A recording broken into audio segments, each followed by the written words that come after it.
마음을 정돈하고 나의 주 나의 하나님이여. 그거 찾아. 나의 주 나의 하나님이여 주를 경배합니다. 주 사랑하는 나의 마음은 주께서 하시나이다. 나의 주 나의 하나님이여 주를 경배합니다. 주 사랑하는 나의 마음을 주께서 하시나이다.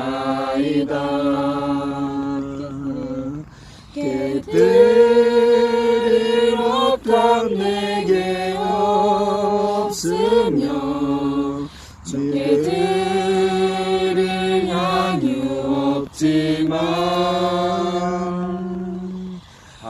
하나님 형상대로 널 믿으사 새 영을 내게 부어주소서. 나의 주 나의 하나님이여 주를 경배합니다. 주 사랑하는 나의 마음을 주께서 하시나이다. 나의 주 나의 하나님이여 주를 경배합니다. 주 사랑하는 나의 마음을 주께서 하시나이다. 나의 주 나의 하나님이여 주를 경배합니다. 주 사랑하는 나의 마음을 주께서 하시나이다. 고통 속에 방황하는 내 마음 주께로 갈 수 없지만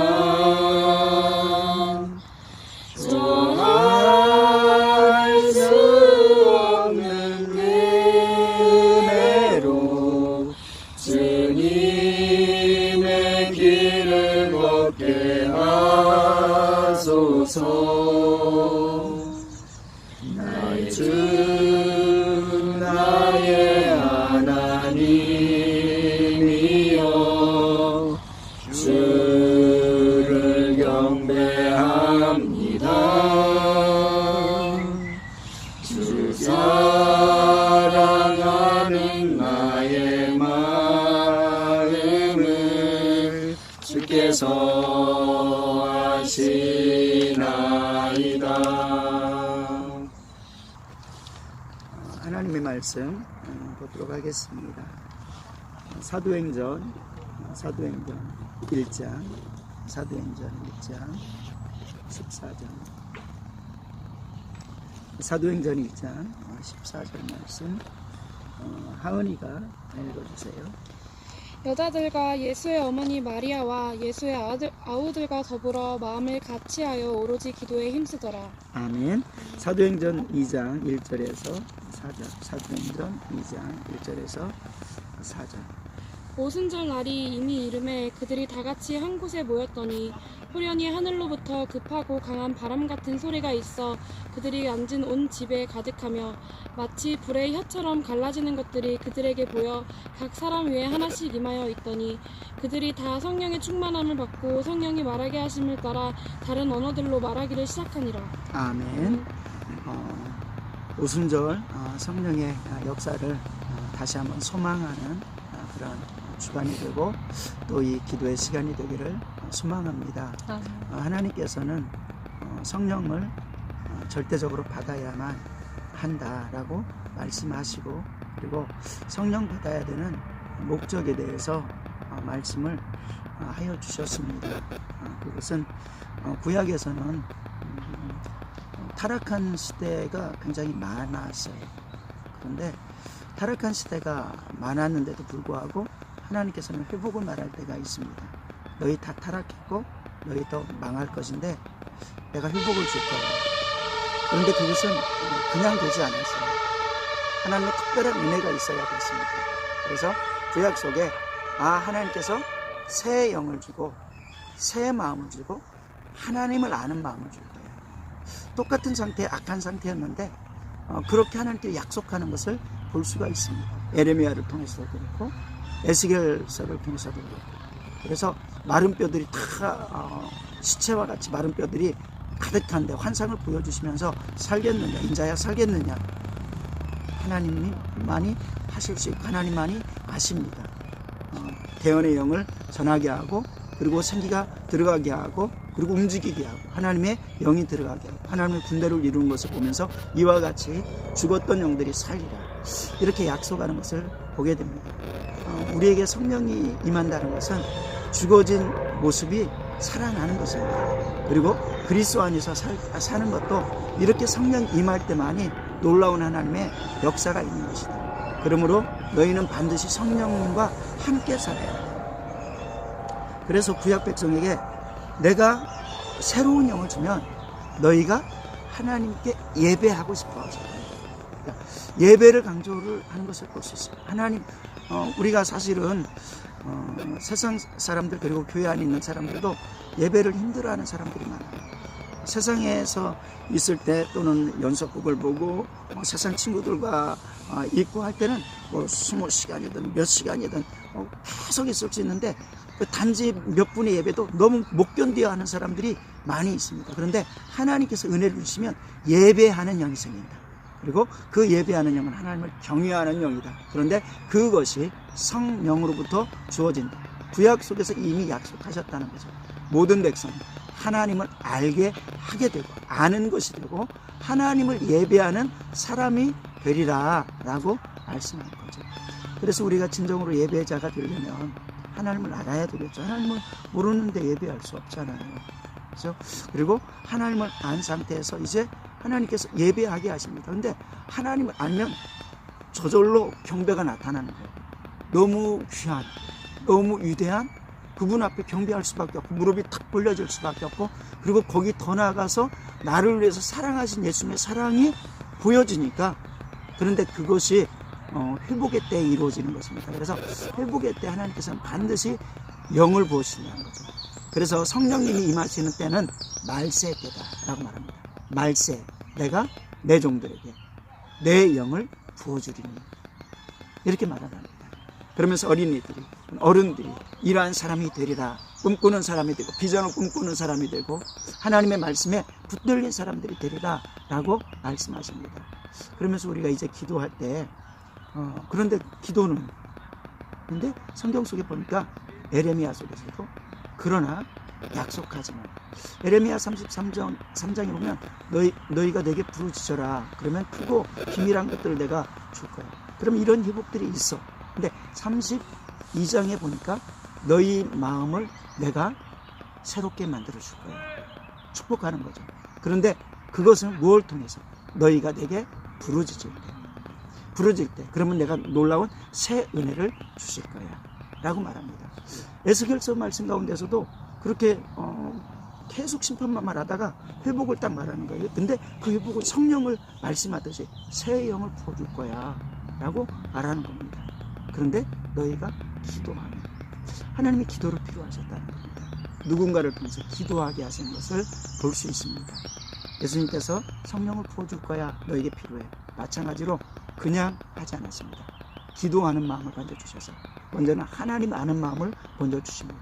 그것도 성령님의 역사대로 성령님으로 하나님을 보게 하고, 그리고 우리의 죄를 보게 합니다. 육신의 모습을 보게 합니다. 그리고 어떻게 우리가 하나님으로부터 떠났나. 그리고 또 성령 임하게 되면 하나님이 이렇게 영으로 부어주시는 것은 하나님의 말씀을 깨닫게 하는 은혜가 있습니다. 그래서 하나님의 영이 아니면 우리가 하나님의 말씀으로 나 말씀대로 살아가고 거룩하게 살아가고 그리고 하나님의 뜻대로 살아가야 돼 라고 해도 순종하지 못하는 거예요. 그런데 하나님께서 은혜를 주시니까 에스겔에서도 에레미야에서도 그들이 하나님의 말씀을 지키고 그래서 하나님의 백성이 되고 나는 너의 하나님이 되리라 라고 말씀하는 것을 볼 수 있습니다. 자, 한 군데만 읽고 요한복음 14장, 요한복음 14장 15절부터 18절까지 한번 우리 하은이가 계속 한번 읽어줄래요? 요한복음 14장 15절부터 18절까지. 너희가 나를 사랑하면 나의 계명을 지키리라. 내가 아버지께 구하겠으니 그가 또 다른 보혜사를 너희에게 주사 영원토록 너희와 함께 있게 하리니 그는 진리의 영이라. 세상은 능히 그를 받지 못하나니 이는 그를 보지도 못하고 알지도 못함이라. 그러나 너희는 그를 아나니 그는 너희와 함께 거하심이요 또 너희 속에 계시겠음이라. 내가 너희를 고아와 같이 버려두지 아니하고 너희에게로 오리라. 아멘. 네. 너희가 나를 사랑하면 나의 계명을 지키리라. 그런데 왜 제가 이 말씀을 읽냐면은 16절에 보니까 보혜사 성령님을 보내주신다는 거잖아요. 내가 아버지께 구하겠으니 그가 또 다른 보혜사를 너희에게 주사 영원토록 너희와 함께 있게 하리니 그는 진리의 영이라. 그런데 그 앞에 뭐가 표현되냐면 너희가 나를 사랑하면 나의 계명을 지키라. 다윗이 구약에서지만 성령의 사람이라고 할 수 있거든요. 그가 하나님의 영이 떠나니까 멀어졌잖아요. 그리고 성령님을 다시금 보내달라고 간절히 기도하잖아요. 그럼 뭘 말하는 겁니까? 다윗이 성령에 붙들림, 그러니까 구약의 성령에 충만함이죠. 신약하고는 차원이 다르지만 그래도 성령의 인도함을 받는 사람이었다는 겁니다. 그런데 할 수 있는 것은 뭐냐면은 그렇게 성령의 이끌림을 받으니까 말씀 위에 살았다. 말씀을 지키고 살았고 말씀에서 사랑하려는 하나님을 사랑하고 말씀에서 사랑하려는 이웃을 사랑하고 하나님 방법으로 말씀이 적용되는 삶을 살았다는 것입니다. 그런데 떨어지니까 말씀에서 벗어나고 하나님과 벗어나는 것이죠. 신약에서도 성령이 임한다는 겁니다. 능력이 있어서 내가 전도해 이것만을 말하는 게 아니라 전도한다는 건 뭔가요? 내가 하나님 사랑이 있어 전도하는 겁니다. 하나님 사랑하지 못하면 전도 절대 못해요. 그렇죠? 죽어지는 영혼 그냥 놔둘 수밖에 없죠. 눈물로 기도하지도 않습니다. 근데 진정으로 전도하는 사람은 눈물로 기도하죠.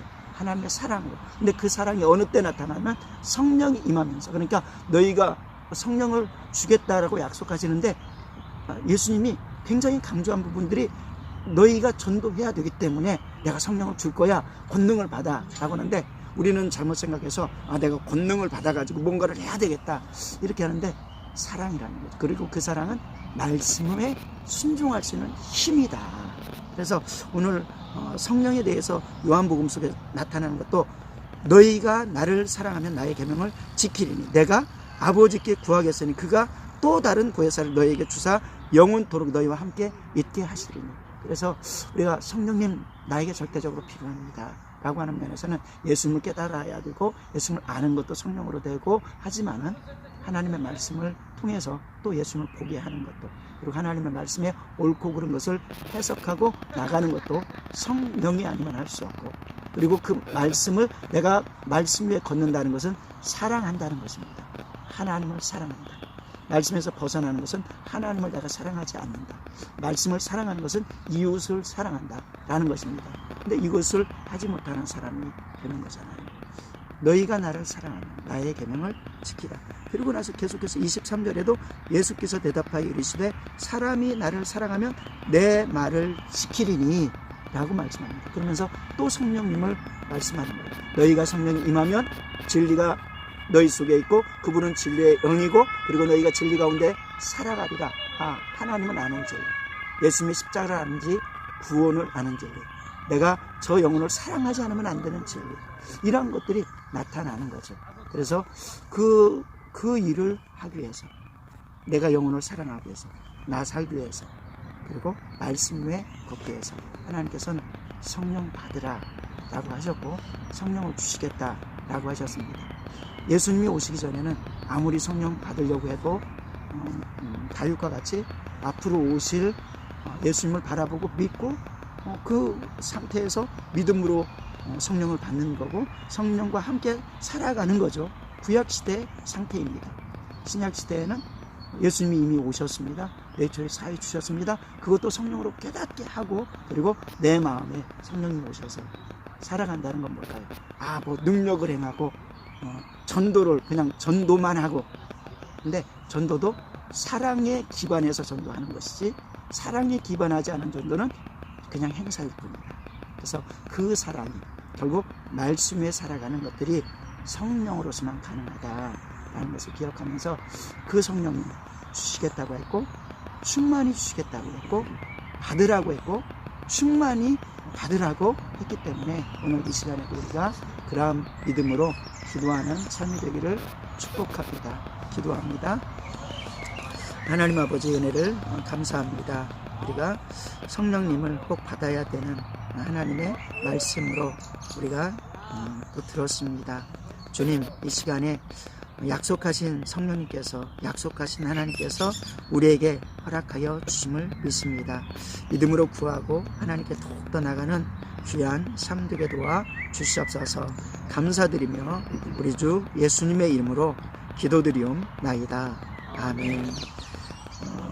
우리 이 시간에 함께 기도하도록 하겠습니다. 성령님을 의지하면서 이곳에서 기도하셔도 좋고 또 각각 약간씩 떨어져서 기도하셔도 좋겠습니다. 우리 큰 목소리는 아니지만 성령님 도와주세요 하는 간절한 마음 가운데 주여 삼창하고 기도합니다. 주여, 주여, 주여. 하나님